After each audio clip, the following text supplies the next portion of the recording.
Councillor Holstein's joining. I'm not touching the admin button now. I think everybody's in. We're now live, Madam Mayor. Thank you. Welcome councillors, staff and community members that have joined us tonight via webcast.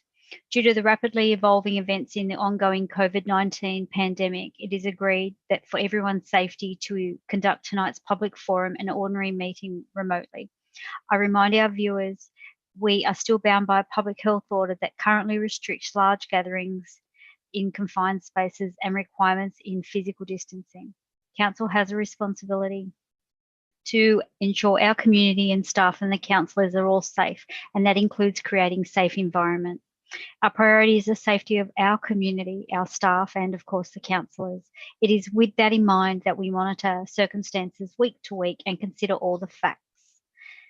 To remain up to date with current information, check out our federal and state government websites. For council-run facilities and events, please check our website. Being COVID safe is everyone's responsibility. Please play your part by ensuring you practice physical distancing and good hand hygiene, and stay at home if you are sick. Avoid crowded places that would limit you to be able to be physically distanced. If you are in a crowded place, for example, on public transport, please take precautions and wear a mask. I'll keep this short, sharp, as we have a lot to get through tonight. There are some hard decisions that need to be made and in the best interests of our community. This is not the time for political point scoring. The community rely on us as councillors to act in their best interests. I now declare the public forum open. We're holding the public forum today to hear from community members who have registered to speak on items before the council meeting tonight. I ask the community members to be listened to in silence and with respect. I'd like to remind those watching that due to the public health order, we will continue to hold meetings remotely and update the public on any changes that may occur. I am pleased to advise that this public forum will include members of the public joining us remotely. They will be able to address council, and councillors may choose to ask questions. I'd like to remind the speakers. Sorry, I took my eye off it. I'd like to remind the speakers and indeed everyone that the forum is being webcast. This means that your image and what you say will be broadcast live to the public, and it is also recorded. Please be mindful of what you say and avoid making statements that may defame or offend anyone. Council is not responsible for your actions. Please switch your mobile phones to silent or off for the duration of the forum. I'd like to acknowledge the traditional custodians of the land, the Dark and Young people, and pay my respects to the elders past and present and emerging. Do any councillors or staff have any conflicts of interest to disclose on the matters being discussed at the forum? There are no hands. Thank you, councillors. Speakers, I again remind our community members registered to speak that you will have 3 minutes to present and that your presentation is being live streamed and recorded. Once your presentation has concluded, please be advised that councillors may have questions they wish to ask. At the completion of your presentation and questions, we will ask that you stop sharing your screen and mute your microphone to allow other speakers to address council. I note the following people have requested to address the public from the public forum. Our first speaker is Rod Deaver, and he is on item 6.1, deferred item, notice of motion, leveraging jobs hub off the 250 million state government rail investment at Kangiangi. And that is a written submission, and I believe that Ms. Sullivan will be reading that out. And of course, he is for. We have Aaron Harplicar for item 6.2, in the notice of motion, collapse of confidence in the council's internal controls and financial management. And Aaron will be reading out his speech himself.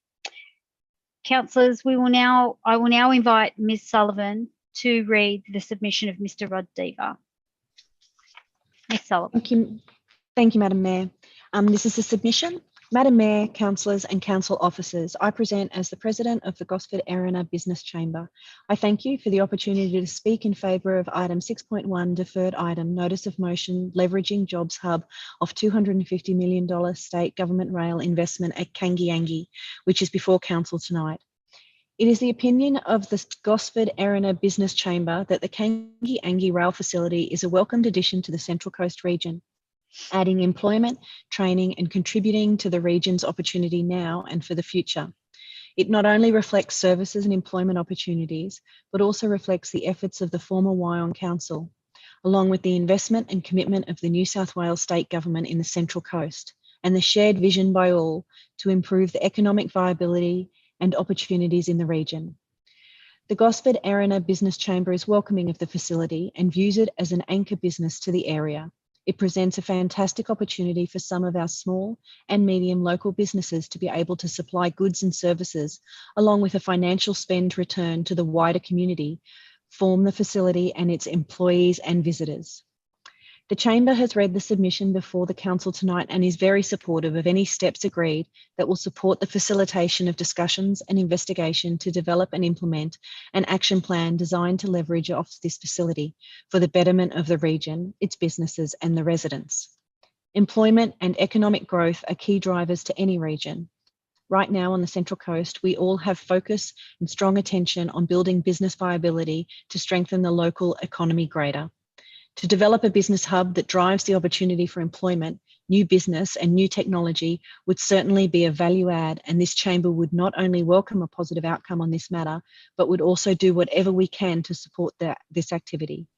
We applaud the foresight of those who are thinking about the future for our region, and thank you for your time and attention tonight. Rod Deaver, President, Gosford Erina Business Chamber. Thank you, Ms. Sullivan. I now invite Mr. Harplikar to speak on item 6.2, notice of motion, collapse of confidence in council's internal controls and financial management. The meeting staff will unmute you,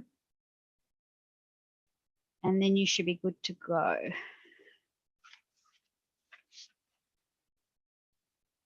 I will unmute you.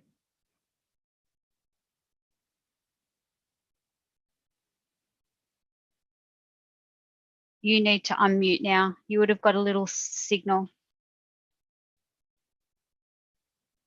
I'm saying.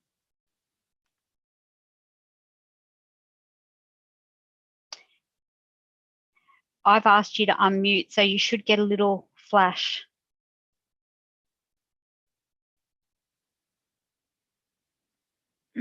Okay, that should be, I'm coming through loud and clear?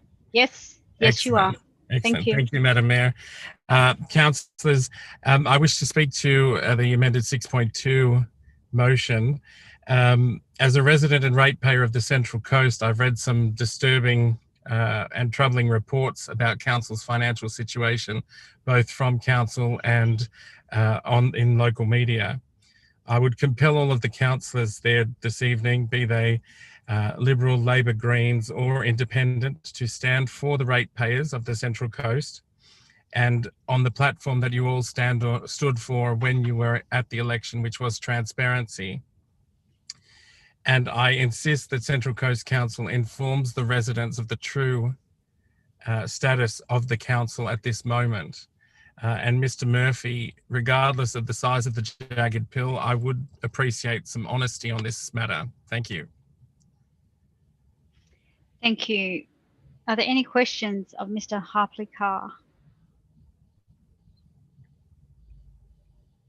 No. Thank you, Mr. Harplikar. Councillors and the general public, I now declare the public forum closed and that you're invited to watch the webcast of the council meeting, which will commence at 6:30 p.m. A link to the website can be found on council's a link to the webcast can be found on council's website. See you at 6:30.